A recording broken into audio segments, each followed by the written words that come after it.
Ok, dame un minuto que cambio la cámara.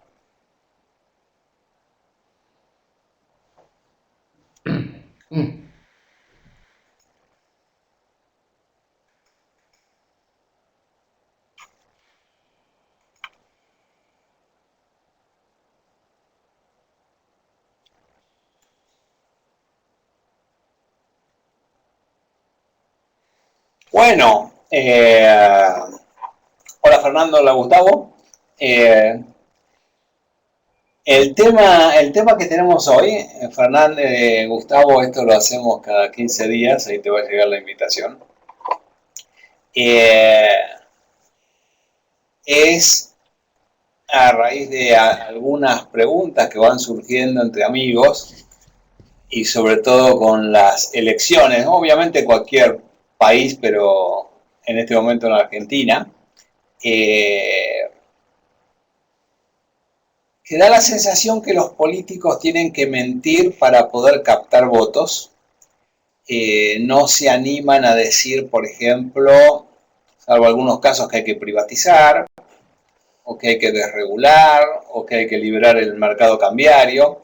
Eh, entonces, cuando uno dice, ¿por qué no dicen esto? La respuesta aún de los mismos liberales es, bueno, es que si lo dicen pierden votos. Con lo cual da la sensación que hay que mentir para llegar al poder, en vez de captar votos diciendo lo que hay que hacer, a pesar de que suene políticamente incorrecto, pero uno capta votos convenciendo gente de lo que parece que es lo correcto. Entonces la pregunta a responder ¿es posible captar votos diciendo eh, lo que uno piensa para tratar de hacerlo políticamente viable, a pesar de que en el momento en que uno empieza a hablar es políticamente inviable? Esta es la duda. Yo soy personalmente muy optimista, pero le doy un minuto la palabra a Roberto a ver qué va, y por supuesto. No, no, Eh, muy terminar la bien. idea, Así, porque por ejemplo, en así después Argentina te contesto. ha resucitado la UCD. Gustavo, como en Argentina, sabe, Fernando no, la UCD, Fernando, era un partido en los años 80, fundado por un político bastante liberal. Eh, y entonces, la estrategia es, sale uno a decir, mire, lo que conviene es que se produzca más. La única manera en que un país es más rico es si se producen más bienes y servicios. Eh, si tenemos más bienes de mejor calidad a menor precio. Y para esto se requiere un aumento de productividad, y el aumento de productividad requiere de inversiones, y las inversiones requieren de cierto marco legal, que de otra manera no podrían darse. Entonces, mire, señor trabajador, a usted le conviene que se defienda la propiedad privada, porque cuanto más se defienda el sistema de propiedad, más inversiones va a haber, más demanda de trabajo va a haber, más oportunidades de subir el salario va a haber. Y hacerle entender a la gente. La gente aparentemente no entiende esto así, es decir, se entiende como que la riqueza es un juego de sumos más cero, lo que gana uno necesariamente lo pierde el otro. Eh, Esto es lo que hay que cambiar. Y yo personalmente creo que es posible hacerlo, eh, que no es fácil, que se requieren de varias condiciones. Una, bueno, obviamente es decir las cosas con claridad, pero además el personaje que intente vender las ideas es importante. Que él tenga las ideas claras, que las sepa explicar, que sea didáctico, que tenga eso que se llama magnetismo personal, que sepa transmitir, que sea, o sea, es como un ideal, es Ronald Reagan, ¿no? Ronald Reagan era actor, con lo cual sabía manejar la opinión pública, y logró pasar de un Jimmy Carter, que era un verdadero desastre, a una economía bastante desregulada, a pesar de que tenía el Congreso en contra. El Congreso era demócrata, recuerden, el gasto público subió bastante en Estados Unidos, y a veces algunos críticos dicen, pero Reagan subió el gasto público. Reagan en el fondo no subió el gasto público. Él intentó bajarlo, el Congreso demócrata lo subió. Entonces, la pregunta a responder, en inquietudes, ustedes pueden participar o escribir las preguntas, aparte de escuchar a Roberto. ¿Es posible esto o uno tiene que bajar los brazos y decir, y no me monto en un partido y vamos a prometer cosas distintas, pero cuando llegamos vamos a ver qué es lo que podemos instaurar en el poder? No sé, Roberto. Hola Ingrid, hola Gastón.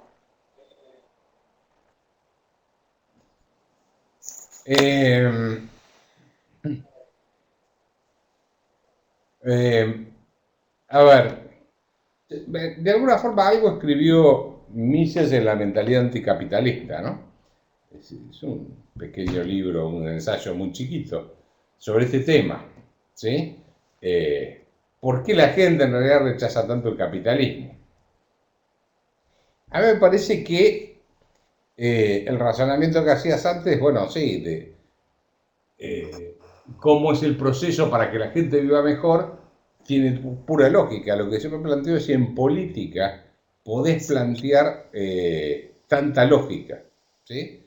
O sea, si es un mercado que demanda lógica o demanda más frases, digamos, de impacto, imágenes, etcétera, y no se apela tanto a la razón como a la emoción. Entonces, cuando creo, esto es un problema, creo que no es un problema de la calidad de la calidad o del contenido del mensaje, sino la forma en que se envía el mensaje. Me parece que se apela demasiado, los liberales, en política, ¿sí?, a la razón en vez de a la emoción. ¿Qué hacen la mayoría de los partidos políticos? En general, mandan frases, ¿sí? Y en general, las frases esas son, a usted le va mal porque al otro le va bien. La culpa de que a usted le vaya mal es que al otro le va bien. Esa cosa de tratar de justificar que a cada uno, si nos va mal, no es porque somos unos ineptos o no supimos desenvolvernos en el mercado, sino que la culpa es que otro me está robando, ¿sí? Que en rigor eso suele pasar cuando es el Estado el que me afana, ¿no es cierto? Pero el que me roba.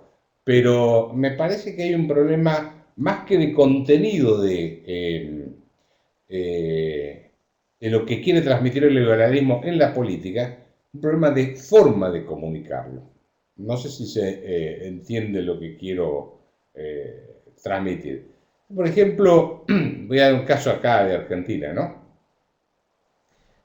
Le planteé a 3 diputados que salieran hace un tiempo atrás con un proyecto de ley para limitar los poderes del ente recaudadora, que se llama AFIP, ¿sí? Sin embargo, no salieron. Y yo creo que hubiese sido en este momento en que la carga tributaria es feroz y la AFIP hace lo que quiere con los contribuyentes, salir con un proyecto de ley de este tipo, diciendo vamos a limitar el monopolio, el poder de la AFIP para hacer lo que quiere con el contribuyente, etc., hubiese sido fantástico, ¿sí? Sin embargo, no se animan a salir con ese tipo de mensaje. Será porque después lo querrán usar ellos, qué sé yo, no sé. Sí, ese mismo instrumento. Pero me parece que pasa más por una forma de cómo... Bueno, a ver, en parte coincidimos en el sentido que dije, que hay que decir las cosas que corresponden, pero ¿cómo se dice? Por eso puse el caso de Reagan. O sea, ¿quién lo está diciendo? Reagan apeló bastante al sentimiento de las personas, a las emociones, diciendo algo así como Let's make America great again. Y eso enardeció a todos los norteamericanos. Sí, vamos de nuevo. Porque obviamente con Jimmy Carter habían llegado a un nivel de inflación muy alto. Entonces, decir las cosas correctas, tal vez con una combinación de racionalismo, emoción y forma de decirlo, la personalidad es clave de la persona. A veces la gente cree simplemente porque la persona habla de una manera determinada, con un énfasis determinado, con gestos, etc. Son como un actor. Mientras que otro, no, pero bueno, nosotros acá, los que somos de Argentina, tenemos claro que hay dos casos de políticos que se acercan a ideas liberales. Uno era Álvaro Alzogaray, el creador de este partido liberal, muy antipático, muy seco, muy, decir, prácticamente el pobre no lograba despertar una emoción. Sí, fíjate que Gustavo tiene problemas de sonido. Y el otro es Ricardo López Murphy, también de ideas bastante liberales, pero el pobre tiene una manera de comunicar que es aburrida, no se le entiende. Entonces el modo es clave, es un poco lo que estaba diciendo Roberto, es decir, no despiertan emociones, ¿no? A ver, Fernando dice, la forma de comunicar el beneficio de cobro de impuestos podría ser un ejemplo. Roberto.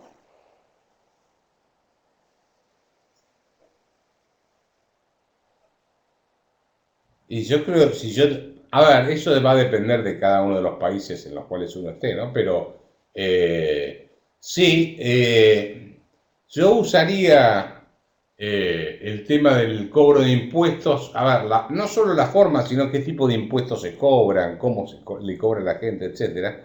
Me parece que sería una manera de mostrarle a la gente los beneficios del liberalismo. Y es más, le diría, mire, antiguamente los monarcas cobraban impuestos fenomenales para financiar sus guerras de conquistas territoriales, que era buscar poder.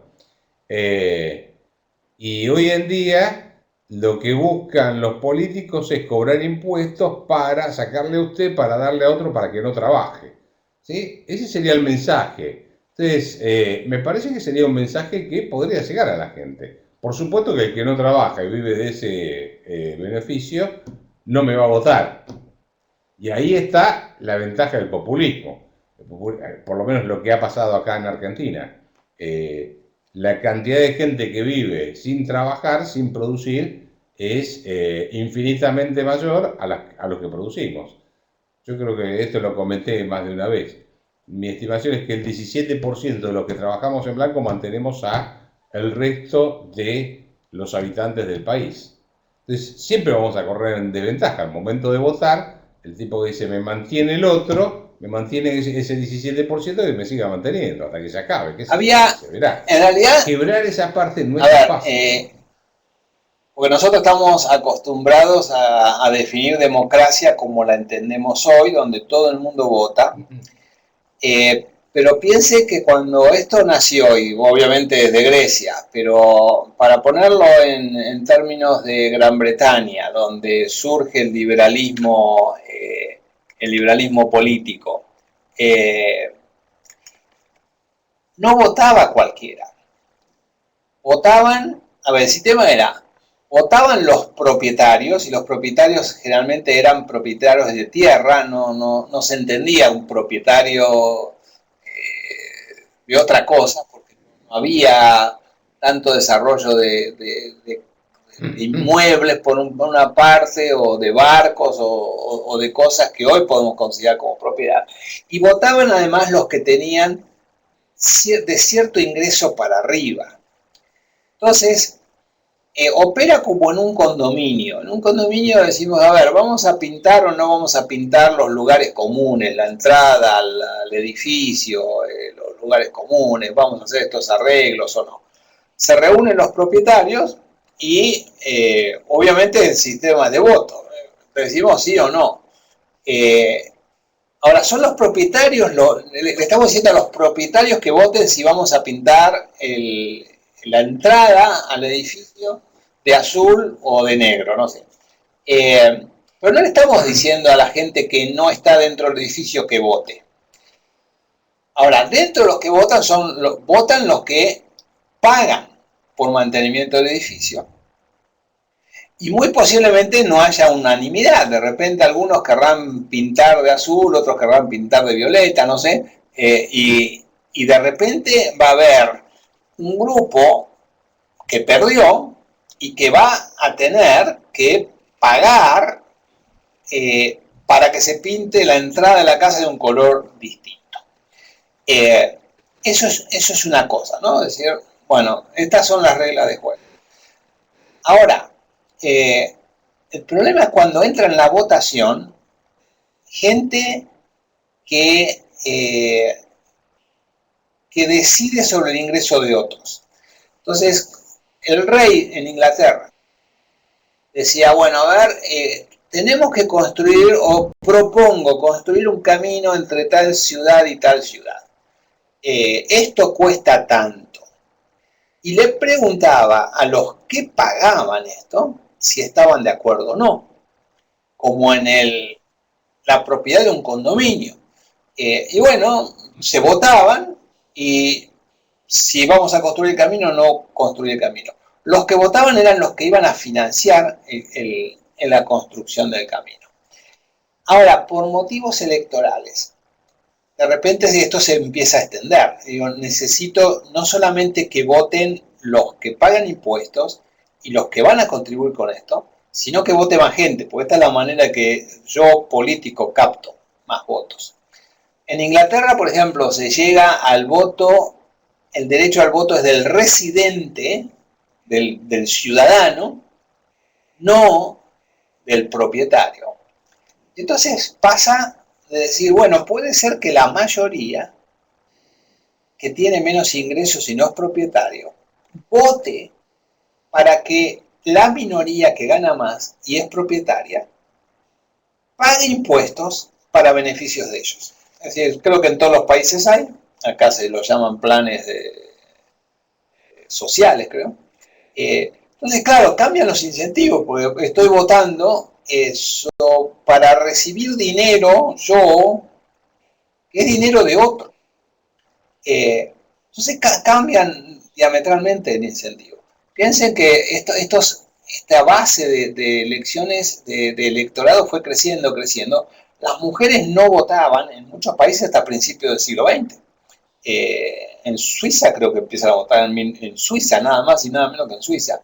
Empiezan a votar por 1950, en Estados Unidos por ahí. En algunos países no tenían derecho a propiedad tampoco. Pero el dilema es que el concepto de democracia va cambiando y entonces el mismo Marx dice el mejor camino al socialismo es la democracia. Bueno, estaba viendo claro. Es decir, bueno, porque así puedo preguntarle a los pobres, que generalmente van a ser siempre más, si le cobramos impuestos a los que más ganan. Por eso, como dice Roberto, un porcentaje relativamente pequeño, que son los que pagan impuestos en blanco, mantienen al resto. Entonces cambian diametralmente los incentivos. No sé qué te parece, Roberto, de reflexión.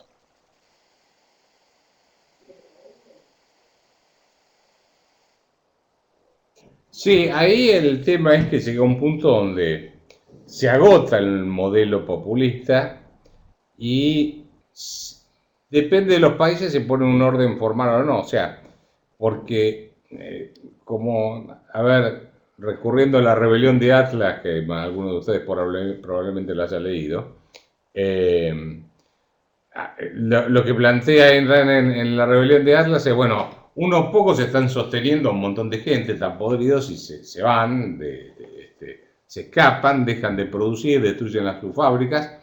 Entonces, es como, llega un momento donde la riqueza, los bienes materiales no existen para ser distribuidos. Acá muchas veces me dicen, bueno, pero no te olvides que el banco, esto puede durar porque el Banco Central tiene la máquina de emitir billetes. Y digo, mira, eso es cierto, pero si vos emitís billetes, pero no produjiste leche, carne, trigo, lo que sea, con los billetes no vas a poder comprar nada porque físicamente no existen esos bienes, ¿se entiende? Entonces, te vas a comer los billetes, pero no vas a comer trigo, ni carne, ni leche. Entonces, el planteo es, llegado a un punto donde se agotan los mecanismos populistas porque los pocos que producen son expoliados por una gran mayoría a través del voto, la pregunta es, si llegado a ese punto, al producirse la crisis, la gente cambia de opinión en la forma de organización económica o sigue creyendo que con un pequeño arreglo o retoques la cosa puede funcionar y seguimos con más o menos la misma cosa. Yo lo que veo acá en Argentina es, por ejemplo, en la década del 80, cuando explota la hiperinflación y demás, mucha gente quería las privatizaciones. Hoy no quieren las privatizaciones, ¿sí? Y cuando uno habla con la gente o escuchás por televisión las opiniones de los políticos, de la gente, etcétera, dicen, no, bueno, sí, pero los planes sociales hay que mantenerlos, por supuesto, hay que ordenar. Ahora, nadie sabe cómo cuernos van a hacer para ordenar las cuentas públicas por la cantidad que hay de planes sociales. Entonces, de nuevo, una crisis puede llevar un cambio en el modelo económico, ¿sí? Para adoptar las medidas, unas políticas más liberales, y que entonces la gente, más que por razonamiento, por intuición o por percepción de cómo le va, empieza a votar ese tipo de políticas. Pero yo veo bastante complicado ese cambio si no es que hay una crisis muy, muy profunda dentro de un país. O salvo el caso de Estados Unidos, que ya ahí prácticamente nació muy en el espíritu de la gente, ¿no? El tema de la iniciativa privada, la propiedad privada, etcétera. Aún así se avanzó mucho en Estados Unidos en contra de las libertades, pero sigue siendo uno de los países más libres del mundo junto con algunos otros, ¿no? Pero la verdad es que no soy tan optimista como Charlie en ese sentido. Veo que puede ser que no sé, por lo menos no soy optimista en términos de mi esperanza de vida. Puede ser que más adelante, dentro de 100 años, cambie la cosa, pero yo no voy a estar en ese momento. Entonces, no soy optimista en términos de mi esperanza de vida. Porque estos procesos llevan ciclos muy largos. Hay un problema adicional. Yo voy a ser más optimista y creo que voy a tratar de lograr esto antes de que te mueras. Y es que gran parte de la gente que vota hoy, por lo menos en Argentina, no conoció la empresa telefónica estatal. No conoció cómo era Aerolíneas, YPF, etcétera, antes de las privatizaciones. Entonces, privatizadas en los 90, calcula, alguien que nació en los 90, hoy que tiene 20 y pico de años, 25 años. Y si nació en los 80, por ahí tenés gente de 30 años en el país que no vivió la historia, no la conoció, entonces vuelve a reclamar por esto.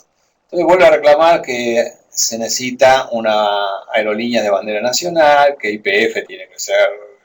Uno lee los diarios y realmente es un espanto los políticos cómo confunden, o están confundidos ellos en gran parte. Pero en el caso de Estados Unidos y el nacimiento de Estados Unidos, acordate que la gente que llegó a Estados Unidos se escapaba de una Inglaterra bastante despótica, de persecuciones religiosas. Y entonces vos le hablabas de Estado y le hablabas más o menos del diablo. sino que no querían saber absolutamente nada, ni, ni con el Estado, ni con reyes, ni monarquías, ni nada por el estilo. Fíjate que inclusive, como cosa anecdótica, aún en el deporte, vos ves que lo que ellos llaman fútbol americano es una variación del rugby. Que yo te digo, ¿por qué lo llaman fútbol a eso, que lo juegan con la mano, y soccer a lo que se juega con el pie? Tienen una variación. O tenés la variación del béisbol respecto del cricket, ¿sí?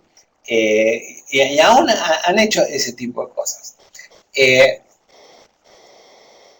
La revolución viene por tema de impuestos en Estados Unidos, entre otras cosas. Pero después tenés revolución tipo la de Ronald Reagan, que no llegaron a una crisis importante, llegaron a un gobierno verdaderamente desastroso como el de Jimmy Carter. O Margaret Thatcher. Sí. Perdón, Perdón, un punto ahí. Da para el debate, porque lo que a nosotros nos puede parecer que no es una crisis, para ellos tener una inflación del 19% después es una hiperinflación prácticamente, ¿sí? Para nosotros una inflación del 19% puede ser hasta casi estabilidad. Ahora, para ellos puede ser una crisis. No sé si lo que hizo... perdón, Jimmy Está bien, es decir, no fue hay un problema de percepción. Vos decís, bueno, llegó casi a un 19-20% de inflación, y para ellos era realmente un verdadero desastre. Nosotros, en cambio, tuvimos que llegar a un 200% mensual para darnos cuenta de que era un desastre.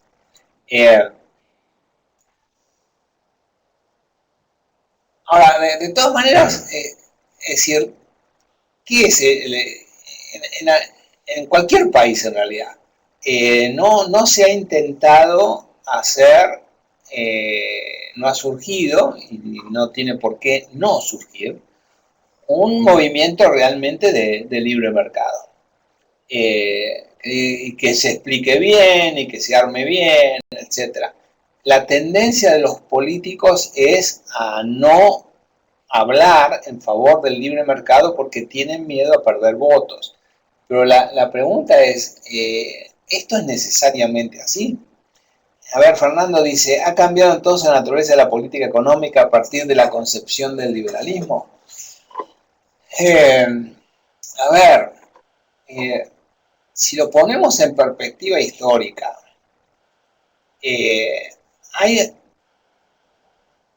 tienen Grecia, fue un gran imperio, antigua Grecia estoy hablando, no la actual, y cayó.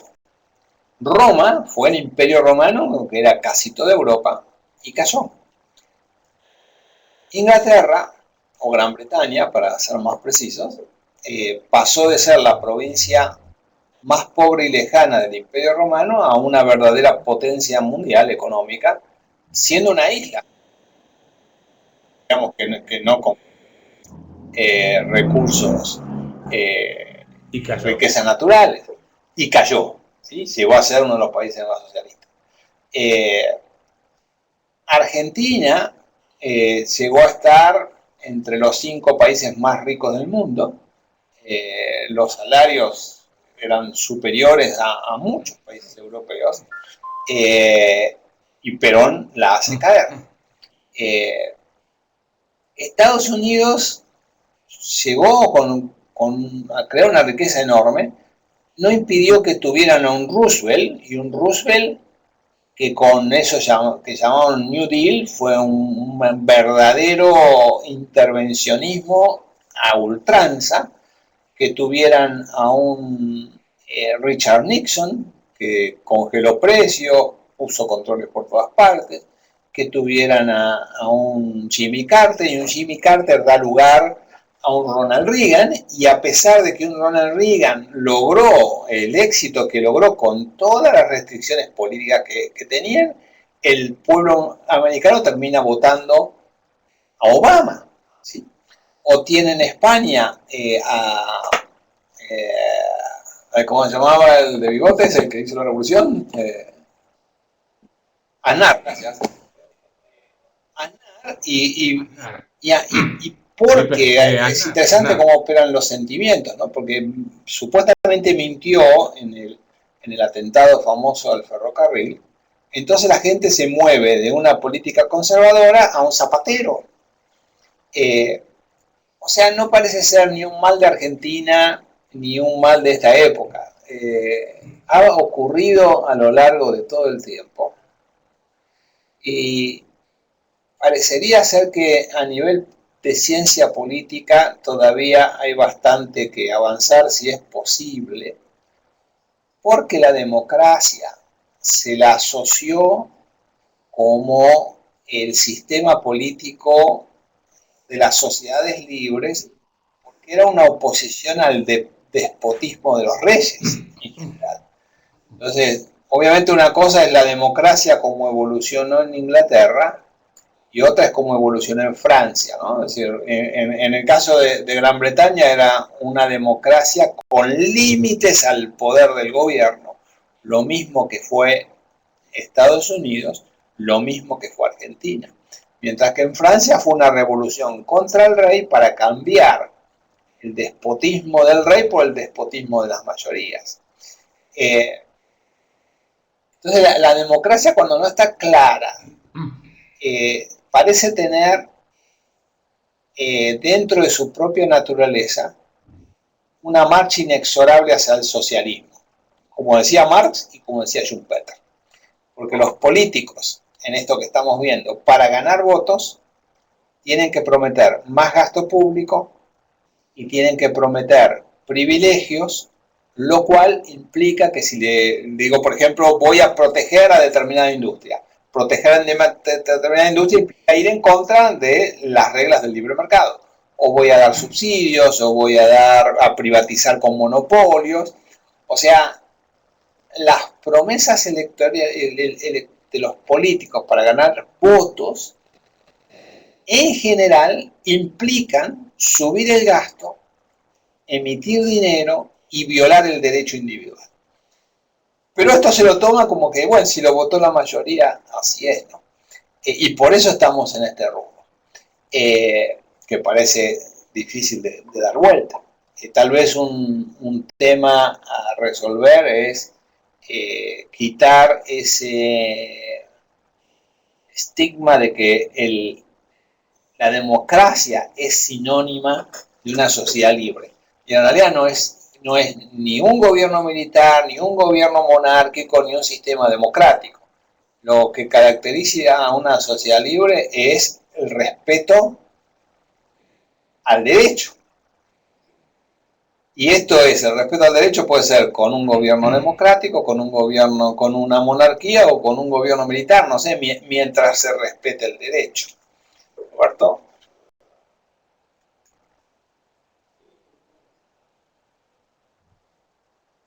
Sí, bueno, justamente porque acá el tema del debate está planteado Exacto. es el liberalismo políticamente viable, ¿no es cierto? O viable políticamente. Y el tema es, uno tiende a hacer el análisis económico del liberalismo, pero el liberalismo no es solamente la parte económica. Aunque Juan Bautista Alberdi en el sistema económico rentístico, él escribe, nuestra constitución es muy parecida a la de Argentina, ¿no? Era muy parecida la de 1853, cuando se sanciona en 1853, a la de Estados Unidos, ¿sí? Era muy parecida. Sin embargo, él inmediatamente empieza a escribir el sistema económico rentístico. La constitución se sanciona en 1853. El sistema económico rentístico debe ser, no sé, 10 años más tarde o 20, 15 años más tarde, no me acuerdo muy bien. Y él escribe ese libro explicando cuál es el sistema económico que impera o que hay en el espíritu que hay en la constitución. Porque él en realidad lo que notaba era que las formas que tiene el Estado para violar los derechos de propiedad son múltiples. O sea, por más que figuren en la Constitución, cuando se sancionan las leyes y se regulan las leyes, los decretos que regulan las leyes pueden violar la Constitución. Pero también en una parte dice que, yo no me acuerdo ahora la frase exacta como lo dice, pero de alguna manera dice, bueno, los argentinos hemos optado por elegir a nuestros propios tiranos o cosas por el estilo, ¿no es cierto?, cada vez que votamos. Me parece que no es solamente en Argentina, es en América Latina en general, y diría en buena parte del mundo, la tendencia es a buscar sistemas autocráticos. Acá ahora se habla de democracia delegativa, o sea, la gente va, vota y después le delega al político que votó las funciones de administrar, que es como elegir una especie de autócrata. Quizá Hayek en 1970 y pico, cuando da la conferencia en Australia, habla de democracia limitada y de democracia ilimitada. Siempre estamos dando vueltas alrededor del mismo punto. En última instancia es el límite, la gran conquista de Occidente, que fue limitar el poder de las monarquías, termina destrozada y volvemos a los sistemas monárquicos, pero ahora autocráticos, a través del voto. En última instancia se violan los derechos a través del voto. ¿Por qué? Porque la gente quiere apropiarse de la riqueza del otro usando al Estado como mecanismo de robo legalizado. Me parece que en última instancia ese es el problema. Los políticos interpretan, ven eso y ofrecen. O sea, la pregunta ¿es un problema de oferta o es un problema de demanda? ¿Sí? O sea, ¿es que no hay oferta de políticos liberales como la gente o es un problema de demanda donde no hay demanda de liberalismo? ¿Sí? Yo creo que la demanda del liberalismo es muy escasa, salvo que uno pueda ofrecerlo de una manera muy buen muy punto. atractiva. Se me ocurre vincularlo con algo empresarial, porque uno podría decir, había demanda de televisores antes de que alguien ofrezca los televisores. Entonces, de repente aparece alguien y dice, bueno, acá apareció el televisor, o acá apareció internet, o lo que sea. O sea que el empresario en realidad lo que está descubriendo y ofreciendo es un producto que cree que va a tener demanda. Sobre todo cuando hagas un producto nuevo, porque la gente no sabe, es decir, a alguien se le ocurre decir, bueno, esto tiene que funcionar, un iPod tiene que funcionar, una notebook tiene que funcionar. Entonces está el empresario en negocios tratando de encontrar el producto que cree que va a satisfacer una necesidad que la gente explícitamente no está demandando, porque no existe. Y me parece que puede ocurrir algo parecido a nivel político. Yo sé que la gente está en el fondo reclamando más riqueza, más bienestar, seguridad, estabilidad, salud, etc. Está reclamando una serie de cosas, que eso es lo que demanda. Lo que no está claro es el cómo. Entonces, acá sería como el partido político que vendría a ser el empresario, en este caso, que dice, mire, lo que soluciona el problema es esto. Entonces, me parece que la demanda del liberalismo no existe como no existía la demanda de televisores o internet o lo que sea. O supongamos que, bueno, cualquier cosa que se nos pueda ocurrir. Pero que de repente aparece un empresario que interpreta la necesidad y sale con el producto. Y tal vez a nivel político sea algo parecido. Lo que está claro, ¿no? El problema es cómo. Perdóname que tenemos una intervención de Fernando. Si la democracia la alejamos de la idea de redistribución, podemos entender la habilidad política del liberalismo. Es una afirmación. Sí, Roberto.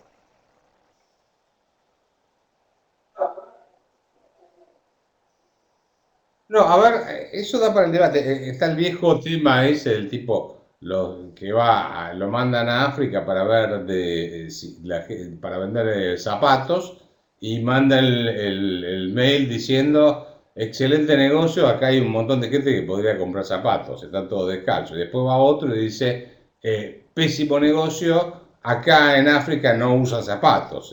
O sea, depende, hay demanda o no hay demanda. Me parece que pasa un problema de demanda que de oferta. Los dos, uno vio un gran negocio porque nadie usaba los zapatos y el otro dice, no, mirá, este es un pésimo negocio porque los tipos no demandan zapatos. ¿Sí? Entonces, la pregunta que Sí, sí. es una pregunta que me formuló, no estoy afirmando, ojo.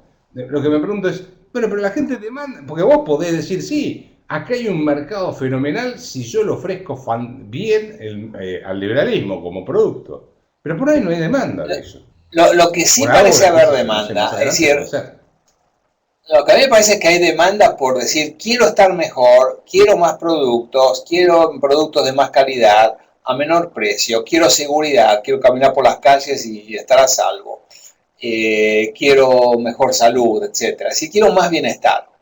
Eso parecería como una verdad de perogrullo, es decir, todo el mundo quiere eso. El problema es el cómo logras eso. Lo que la gente quiere en cuanto a producto final parece estar claro. Lo que no parece estar claro es cómo lo voy a hacer. Y ese es ahí donde falla la oferta. Porque, bueno, por ahí como dice Fernando acá, ¿no? Si la democracia la alejamos de la idea de redistribución. Pero el hecho es que la gente cree que uno es pobre porque otro es rico. Y entonces pide redistribución. Y ahí empezamos con el problema. Hasta que alguien, con un político que varíe la manera de encarar esto, diga, mire, la redistribución es su propia caída.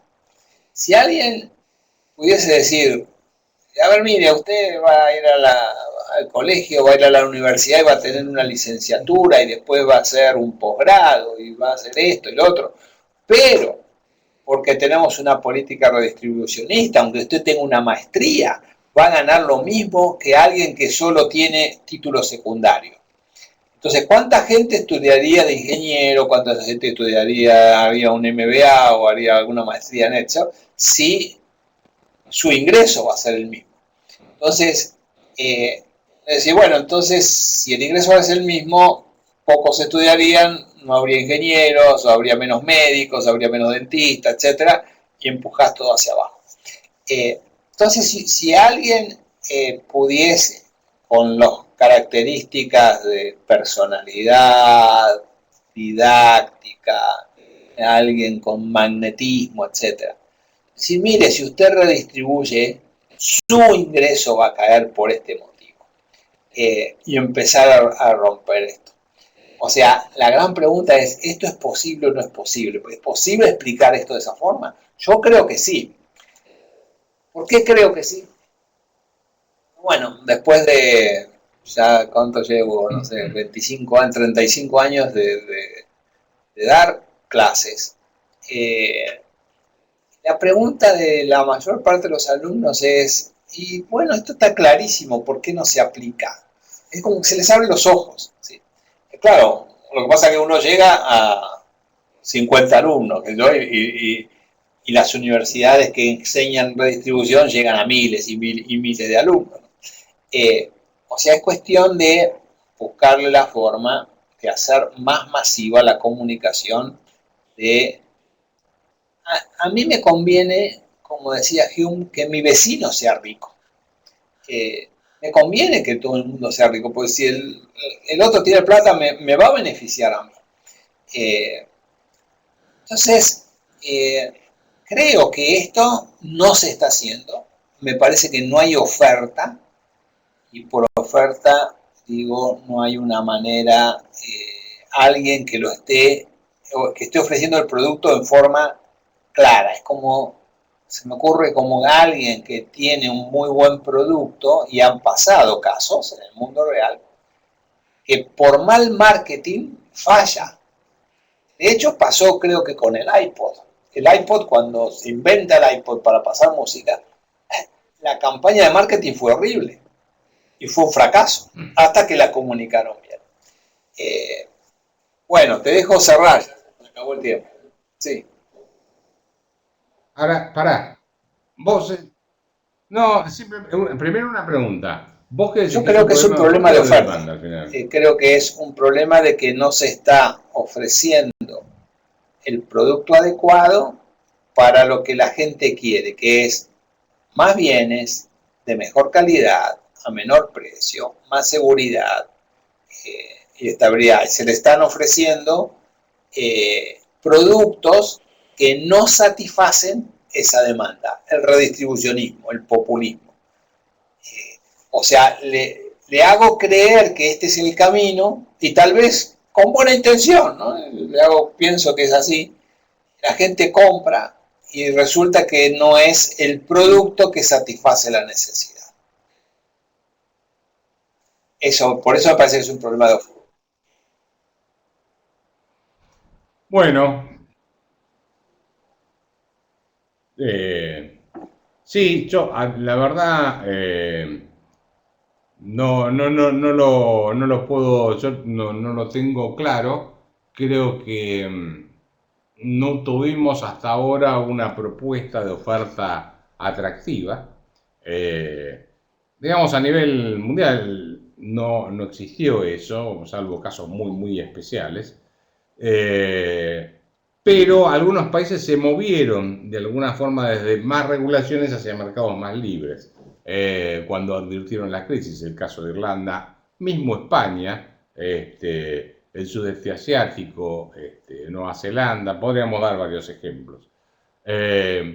Ahora, en América Latina parece que está más arraigado, me parece a mí, el concepto del Estado benefactor.